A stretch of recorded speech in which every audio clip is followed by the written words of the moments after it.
యేసుక్రీస్తు నామంలో మీ అందరికీ వందనములు. పూర్తిగా కాలిపోయిన అడవిలో ఒక సువార్థికుడు ప్రయాణం చేస్తూ ఉన్నాడు. అడవులున్న జంతువులు, అడవులున్న పక్షులన్నీ కాలిపోయాయి.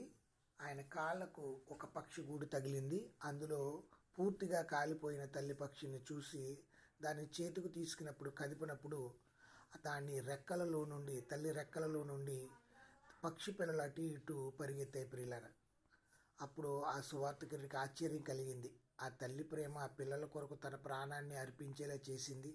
అడవంతా కాలిపోయిన తల్లి రెక్కల కింద అవి క్షేమంగా ఉన్నాయి. యేసు ప్రభు కూడా ఒక సమయంలో తనకు తాను తల్లి కూడుతో పోల్చుకున్నాడు.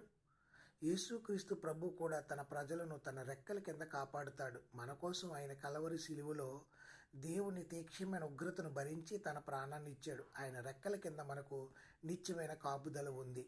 అందుకే కీర్తనకారుడు అంటున్నాడు, దేవుని రెక్కల కింద ఆశ్రయం పొందాలని